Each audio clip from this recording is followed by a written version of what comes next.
Hi friends, welcome back. तो अभी हम देखेंगे mother father poetry Manoj Muntashir की। तो चलो वीडियो शुरू करते हैं। वीडियो शुरू करने से पहले अगर आप चैनल पर नए हो और आपने अभी तक सब्सक्राइब नहीं किया तो जल्दी से पहले सब्सक्राइब के बटन और बेल आइकन को क्लिक कर लो ताकि आपको हमारे सारे न्यू वीडियोस के नोटिफिकेशन मिल जाए जैसे हम अपलोड करें। अगर आपको वीडियो पसंद आता है प्लीज लाइक एंड शेयर। चलिए शुरू करते हैं। मैं बचपन से ही विनर्स की ओर, अचीवर्स की ओर, गो गेटर्स की ओर, जिन लोगों ने लाइफ में कुछ बड़ा किया उनकी ओर में बहुत अट्रैक्ट हुआ करता था। आज मुझे कितना गर्व है इस बात पे कि मैं उन लोगों के सामने बोल रहा हूं जिन्होंने हिंदुस्तान का सबसे बड़ा, सबसे कठिन, सबसे चैलेंजिंग एग्जाम क्लियर किया है यहां तक पहुंचने। कौन सा एग्जाम? कौन है? बहुत सिंपल जो चीजें होती है ना, अकाउंटेंट जानते हैं, क्योंकि ये वर्ड, ये टर्म, ये प्रोफेशन हम इतनी बार सुनते हैं कि हम इसकी गहराई में झांकना, इसकी गहराई में उतरना भूल जाते हैं। चार्टर्ड अकाउंटेंट, एक डेफिनेशन जो मेरी समझ में आती है, मैं आपको बता के आपको दे के जाना चाहता हूं। मैं चाहता हूं आप नोट करके रखें और अपनी पहचान आज से यही बताएं कि जो बाती जला के दुनिया में उजाला करते हैं वो दिए कहलाते हैं, और जो अपनी जवानी जला के देश का खजाना भरते हैं वो सीए कहलाते हैं। खुश कर दिया सबको।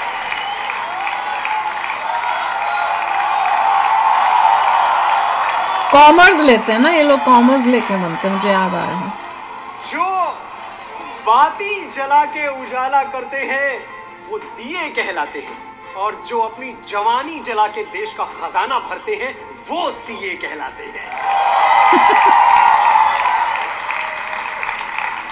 देखिए, मैं बहुत बार जब सोचता हूं, जब मैं पैरेलल रख के देखता हूं, तो मुझे लगता है कि एक जो फौजी सरहद पे खड़ा हुआ है वो गन, ग्रेनेड और गट से देश के लिए लड़ता है, और एक सीए, आप लोग जो यहां बैठे हुए हैं, आप कलम, कागज और कैलकुलेटर से देश के लिए लड़ते हैं। सीए को सोल्जर के साथ नहीं कंपेयर कर सकते। सोल्जर का तो अपना ही है। एक तरह के फौजी है, आपके जिस्म पे वर्दी नहीं है, लेकिन ये कहां लिखा हुआ है कि जिसने वर्दी नहीं पहनी वो देश के लिए लड़ नहीं सकता? ये कहां लिखा हुआ है कि जो फौजी बूट्स पहन के सरहद पे नहीं गया वो अपनी मिट्टी से मां की तरह प्यार नहीं कर सकता? जिस्मों पे वर्दी, न कंधे सितारे, न झंडे झुकेंगे जिक्र पे हमारे, पर जानिसारी की जब बात होगी आगे मिलेंगे कतारों में हम, तो क्या जमी पे रहे ना रहे मुस्कुराएंगे तारों में हम। मैं एक मजाकिया बात बताऊंगी। सीए का चार्टर्ड अकाउंटेंट की मुझे याद दिलाना। हिंदुस्तान कहते हैं, दुनिया में हम ही अकेले हैं जो माटी को मां कहते हैं। अच्छा, इंग्लिश तो मैंने फिर भी, छोटे से गांव में मैं पैदा हुआ, पला बड़ा, लेकिन मैंने वक्त के साथ इंग्लिश सीख ली। बहुत अच्छी लैंग्वेज है। जीएसटी मैं पिछले साल तक नहीं समझ पाया था। मेरे सीए से वो जब भी आता चेक्स भरवा के, मैंने कहा भाई कहां ले जा रहे हो? सर जीएसटी है। और मैं उससे हर बार कहता भैया मुझे समझा तो दो कि ये जो मैं भर रहा हूं ये मैं भर क्या रहा हूं। एक दिन फ्रस्ट्रेट होकर उसने मुझसे बोला, सर आपको एक गाना गाते हुए मैंने कई बार सुना है। मैंने कहा कौन सा? जिहाले मिस्की मकुम रंजिश बहारे हिजरा बेचारा दिल है। मैंने कहा हाँ तो? बोले सर बिना समझे वो गाना आप 25 साल से गा रहे हो, बिना समझे जीएसटी नहीं भर सकते? अरे इतना ईमानदार प्रधानमंत्री हमारे देश के पास है, मोदी जी गलत थोड़ी लेंगे। इस बात पे मैं टोटली कन्विंस हो गया। मुझे भी विश्वास है कि मोदी जी गलत थोड़ी लेंगे। एक बार हमारे प्रधानमंत्री जी के लिए तालियां बजाएं आप सब लोग। मैं कभी कभी सोचता हूं कि भगवान कृष्ण का भी प्यार अधूरा रह गया। आप तो खैर पढ़ते रहे, लिखते रहे, रात भर जागते रहे, आपके पास तो इश्क के लिए समय नहीं था, लेकिन जिसके पास समय था, जो बांसुरी बजाते रहे, जो रास रचाते रहे, उनका भी प्यार अधूरा रह गया। उनको राधा कभी मिली ही नहीं। लेकिन ये भी सच है कि भैया प्यार अधूरा ही ठीक है। कभी कभी ये बैलेंस शीट टैली ना हो ना, यही सही है। अच्छा, अधूरा प्यार क्या करता है? अधूरा प्यार जो है वो पहाड़ों पे जाता है, समंदर किनारे टहलता है, गजलें सुनता है, महफिलें जमाता है, और जो प्यार पूरा हो जाता है वो बाजार से धनिया खरीद रहा होता है। शादी हो गया, कर गए काम करो। लेकिन साथियों, इसका मतलब ये नहीं है कि आप शादी न करें, आप प्यार न करें। प्यार करना ताकि ये जिंदगी जीने के काबिल बन जाए। प्यार करना ताकि सीने में रखा हुआ पत्थर धड़क उठे और दिल बन जाए। प्यार करना ताकि इंसान होने की शर्त पूरी कर सको। प्यार करना ताकि अधूरेपन से भरी हुई इस दुनिया में तुम पूर्णता के साथ मर सको। तो क्या जरूरी है इस जिंदगी में? सिर्फ रिश्ते। और रिश्तों की दुनिया में भी सबसे जरूरी कोई रिश्ता है, सबसे बड़ा कोई रिश्ता है, तो वो है मां का रिश्ता। जब कभी लाइफ में आपका आत्मविश्वास डोलने लगे कि जिंदगी यार वैसी नहीं रह गई, हम में वो बात नहीं रह गई जो कभी हुआ करती थी, इस चेहरे में वो नूर नहीं रहा, वो चमक नहीं रहा, तो घर के सारे शीशे उठा के फेंक दीजिएगा और खुद को मां की आंखों से देखिएगा। मैं तो पापा की आंखों से देखती हूं। ये सब आईने झूठे हैं, ये सब शीशे फरेबी हैं। ये क्या जाने मैं दो बुझती हुई आंखों का सूरज हूं। चमकते चांद तारों को भी वो फीका बता देगी। मेरी माँ से कभी पूछो मैं कितना खूबसूरत हूँ। वही ना, बेटे के लिए तो माँ ही होती है। माँ के लिए हमें वक्त नहीं मिलता। ऐसा नहीं कि हम कोई खराब बच्चे हैं, हम अपनी माँ से प्यार नहीं करते, हम बहुत प्यार करते हैं। लेकिन रिमाइंडर ये है कि वक्त निकालना हम भूल जाते हैं, क्योंकि बहुत चैलेंजेस है लाइफ में, बहुत भाग दौड़ है। हम माँ से कहते हैं माँ मैं तुझे प्यार तो बहुत करता हूँ, बस तेरे लिए वक्त नहीं निकाल पाता। बड़ा वो तो रोने लगे लग रहा है। तो बहुत कुछ बर्दाश्त करना पड़ता है, बहुत कुछ सहना पड़ता है। तुम समझ रही है ना? वो बेचारी क्या समझेगी और क्या बताएगी, इतने सारे शब्द कहाँ से लाएगी। मेरे पास, हमारे पास माँ के लिए वक्त नहीं है। और एक दिन ऐसा होगा कि हमारे पास वक्त बहुत होगा, माँ नहीं होगी। ये मैंने कहीं पढ़ा थोड़े दिनों पहले की ये स्टडी है कि सबसे ज्यादा अगर दुनिया में किसी का फोन हम इग्नोर करते हैं तो माँ का फोन इग्नोर करते हैं। अरे माँ ठीक है, खाना खा लिया है, माँ बच्चा थोड़ी हूँ, टाइम पे जब छोटे होते हैं, कॉलेज कॉलेज तक की टाइम का होता है, शादी के बाद तो नहीं करता कोई। बंद हो जाएगा। क्या करोगे जब अपनी फोन बुक से माँ का नंबर हमेशा के लिए डिलीट करोगे ना? छाती फट जाएगी उस दिन। जब सूरज सर पे पिघलेगा तो याद करोगे कि माँ से घना कोई दरख्त नहीं था। इस पछतावे के साथ कैसे जियोगे कि वो तुमसे बात करना चाहती थी और तुम्हारे पास वक्त नहीं था। सबको अपनी माँ याद आ रही होंगी। मैंने बहुत रुलाया आपको। She is watching over you. She is blessing you. कि माँ नहीं रही होंगी अभी तक। बधाई हो, तुमने बहुत बड़ा घर ले लिया, आलीशान घर ले लिया, और उस घर में माँ को एक अलग कमरा भी दे दिया। तुम ये सोच के खुश हो कि जहां लोग माँ को बरामदे में रखते हैं, तुमने कमरे में रखा है। बहुत अच्छे बेटे हो तुम, शाबाश। लेकिन ये बताओ उस कमरे में तुम कितनी बार जाते हो? कमरा देने से उसका हिसाब कैसे बराबर होगा जिसका कर्जदार है तुम्हारे खून का एक एक कतरा, तुम्हारे वजूद का एक एक रेशा। 9 महीने जिसने तुम्हें कोख में रखा, 3 साल हथेलियों पर और जिंदगी भर दिल में, उसे कमरे में नहीं पलकों पे रखना मेरे दोस्त हमेशा।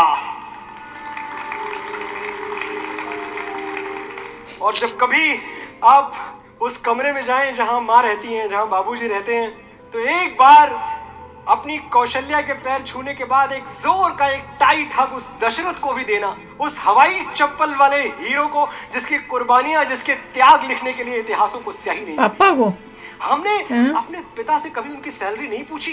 बस ये लगता था कि बाबूजी हैं तो बाजार के सारे खिलौने अपने हैं, जिस चीज तो अभी भी पापा हैं सब होके घर आ जाएगी।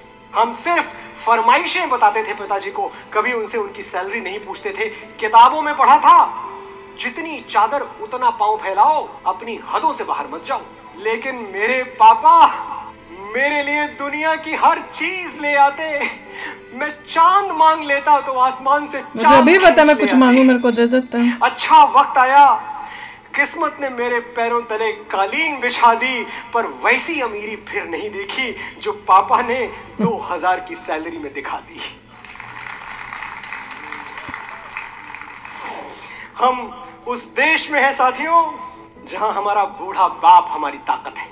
बगल में खड़ा हो जाता है तो लगता है कोई हमारा बाल बांका नहीं कर सकता। हजारों मुश्किलों से लड़ रहा हूं मैं अकेला ही, दुआएं साथ हो जिसके उसे लश्कर नहीं लगता। मेरे बाबूजी बूढ़े हैं मगर अब भी ये आलम है, वो मेरे पास होते हैं तो मुझको डर नहीं लगता। और सचमुच मैं डरता नहीं, किसी आफत, किसी मुसीबत, किसी बला से नहीं डरता। मैं जानता हूं अगर मेरा वक्त बिगड़ जाएगा, अगर मेरे पैरों में दुख का कांटा गड़ जाएगा, तो कोई है जो मेरे लिए भगवान से भी लड़ जाएगा। जब तक वो झुर्रियों भरे हाथ मेरे सर पे है, मेरा गुरूर जिंदा है, मेरा रुआब जिंदा है। कयामत भी आ जाए तो मेरा क्या बिगाड़ेगी, अभी मेरा बाप जिंदा है। इसलिए पिता से जब भी मिलना, झुक के मिलना, क्योंकि वो आपकी जिंदगी का सबसे बड़ा आदमी है। मेरे बाबूजी जैसा आलीशान और कौन होगा, जो कुर्ते की फटी हुई जेब में हाथ डाल के बोले मेरे बेटे को जो चाहिए मिलेगा। उससे बड़ा धनवान और कौन होगा। और मां से जब भी मिलिएगा, अदब से मिलिएगा, झुक के मिलिएगा, क्योंकि आप उसके कर्जदार हैं। आप अपनी बैंक में लाखों करोड़ों भर लें, लेकिन जो सिक्के उसने आपकी नजर उतार के गंगा में फेंक दिए थे, वो आप उसे कभी नहीं लौटा पाएंगे। माँ के आंचल से बड़ा आश्रय हमें परमात्मा भी नहीं दे सकता। धूप समय की लाख सताए, मुझ में हिम्मत बाकी है, मेरा सर ढकने को माई तेरी चूनर काफी है। आपने बहुत धैर्य से सुना, बहुत ध्यान से सुना, बहुत बहुत बहुत आभार आपका। Thank you. बहुत ही प्यारा था, बहुत अच्छा और इमोशनल कर दिया। खासकर जब आप लोग बहुत दूर होते अपने पेरेंट्स से, तो आपको ज़्यादा होता है। अगर आप, मैं तो हमेशा यही कहती हूँ कि जो अपने पेरेंट्स के साथ रह रहे हैं बहुत खुशनसीब हैं कि आपके पेरेंट्स आपके साथ रह रहे हैं। पर हमारा देखो, इतनी दूर सालों सालों फ़ोन पे बात करके, ये भी मैं कहती हूँ शुक्र है भगवान जी का कि अब वो सिस्टम हो गया कि आप वीडियो कॉल करके बैठ के उनको देख के बात कर सकते हो। जब मेरी शादी हुई थी ना, तो कोई वो सिस्टम नहीं था।